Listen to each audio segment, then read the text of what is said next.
All right. Well, good afternoon. My name is Pete Brock. I am president of the New England Patriots Alumni Club.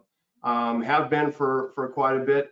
We are a unique organization. There's still 130 of us that live within driving distance of Gillette Stadium.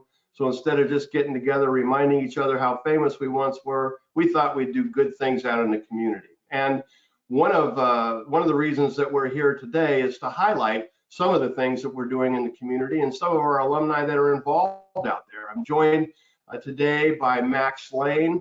Max was drafted by the Patriots in 1994.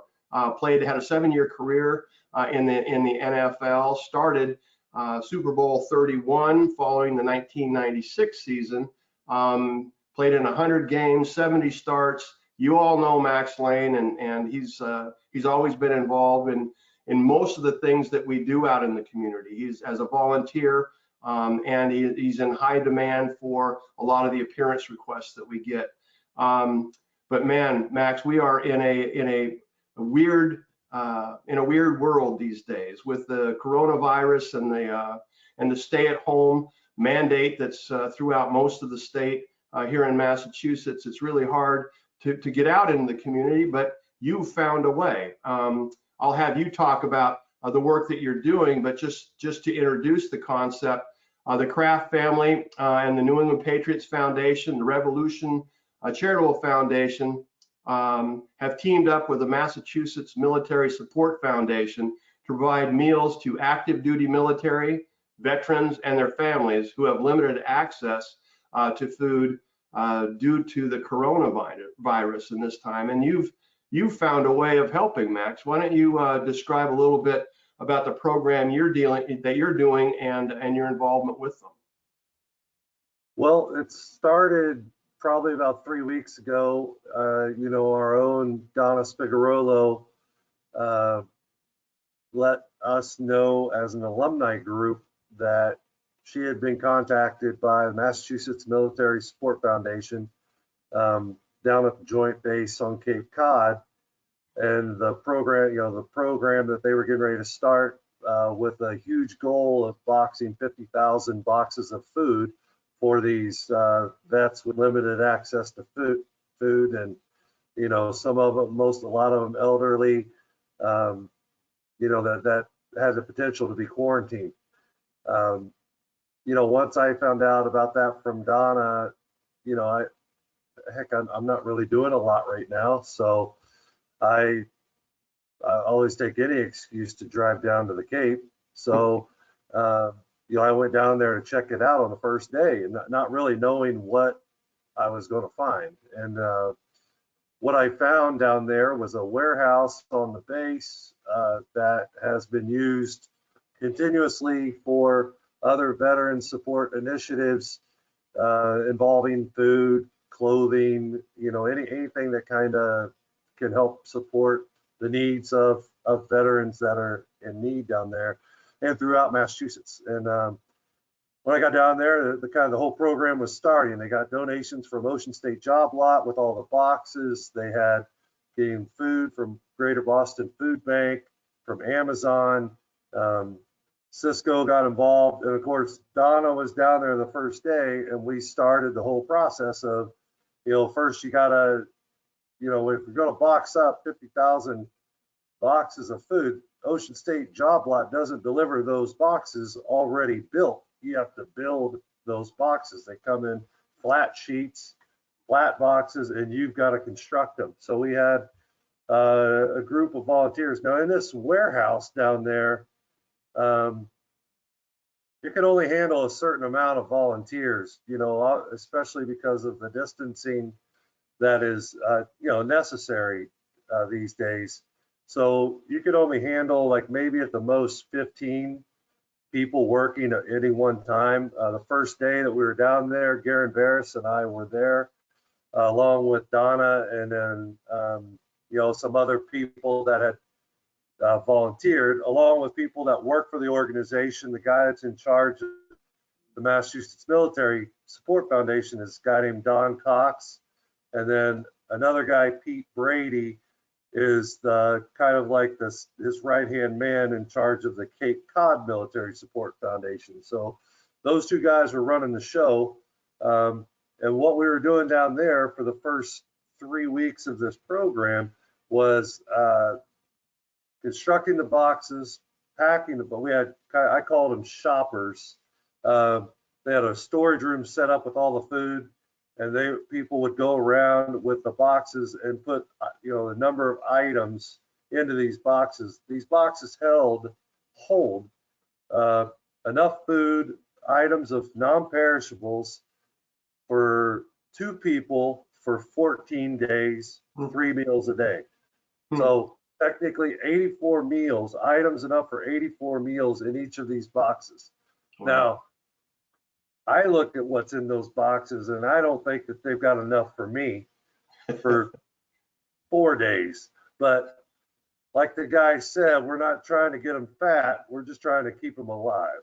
Yeah. But so anyway, so we had to construct the boxes, pack the boxes, stack the boxes on pallets, seal the boxes, stack the boxes on pallets, and then load the trucks that were going off to different distribution points in New England.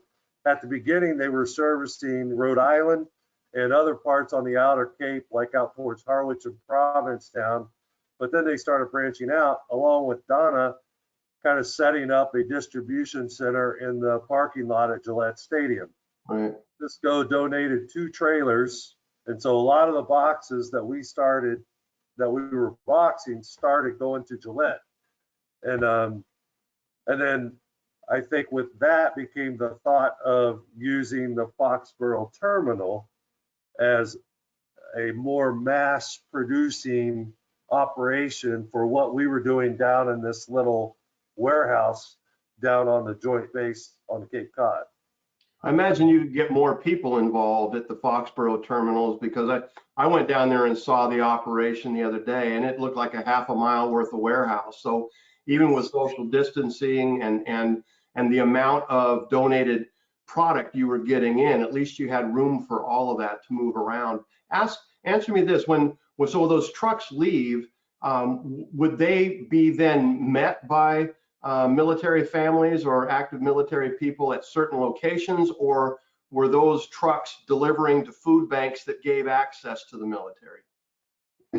No, there was down on the Cape, they were setting up little center. There's another, they call the military, the operation down there, they call these things empowerment centers, where they have places for veterans to pick up, like needy veterans can go get food, donated food for free, right?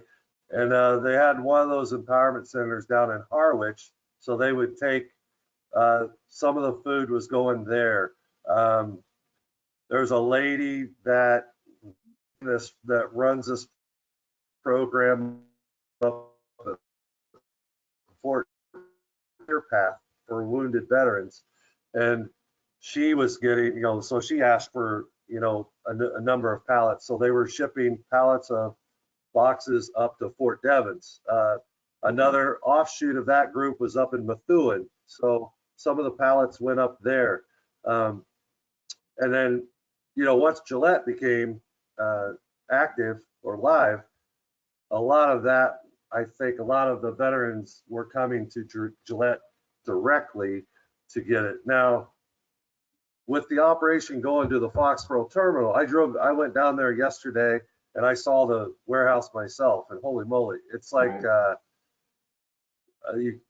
comparison is not even, it's huge. And the other thing about there is that you don't have to deal with getting on base. That was becoming an issue when we were down there. I was able to get down there and get a 30-day pass to base, and I had a place to stay whenever I was down there. So I think I did 13 days down at the Cape Cod site. And as time went on, and along with the whole, the spread of the virus and that type of stuff, the base people were starting to get more restrictive on volunteers coming on board. So that is another reason that doing it up at the Foxborough terminal made a lot of sense. So, Well, you know, I was helping down there because they needed, they needed the help. You know, it was hard to get veterans or hard to get volunteers to go down to the Cape. I fortunately had a place to stay. You know, the one thing I think about this whole time is that, you know, people need to take care of themselves. You know, I'm in a position where I don't have any older relatives that I need to take care of up here. My kids are a little older, so you know, if something happened to me, you know, I could manage, or they could manage, you know. But I think if you're healthy, you know, but if you've got situations that you know, you've got responsibilities, whether it's to your parents, you know, to older loved ones that you have up here, or younger kids that you need to keep yourself healthy for. If you're in a position like me where you can afford to put yourself maybe a little more at risk, I think you got to do it. I think you got to help each other. yeah. No, that's a great way of looking at it, Max. It really is. And you know, and I know you're being safe within a reasonable kind of, you know, with reasonable limits and that type of thing, and not trying to put yourself in harm's way. But you know, there's something to be said about just getting active. And if you know, it just amazes me that you know, the way that America reacts to crisis is they just get together as community. We saw it after 9/11. We saw it during world wars, and people doing what they think is necessary to make life as normal as possible. You know, you see corporations now doing the N95 masks and the ventilators and all of that kind of stuff and building them. You see a cottage industry of building you know, face masks and stuff, and people sewing those together so that, you know, our healthcare providers can make it happen. So there's a lot of positive that comes out of this. And seeing a guy like you involved in the military, I know, you know, and everyone knows that you were, you know, went to the Naval Academy. So this is near and dear to your heart, is to see active military and veterans making sure that they're taken care of and their needs are done. But it's spectacular, the work that you've done. I know Garen was down at the Cape with you at the early onset of all of this, and this has grown into just a major project when the Patriots get involved. We saw the jet coming go to and fro China, right, to get the ventilators and masks and stuff here to our healthcare workers, and the same trucks that we saw rolling down the road, the Patriot truck with the six trophies on it, is part of this whole caravan and convoy getting food out to the military. So to see the Patriots involved makes us all very proud to be part of that whole team. Max, I can't thank you enough for joining us today, and keep up the good work out in whatever you do. Again, you do yeoman's work, and I mean that term sensationally, is that you do yeoman's work whenever you're asked, and what you're doing for the Food for Vets is really spectacular. So anyway, thank you, Max. All right, thank you. All right, bud.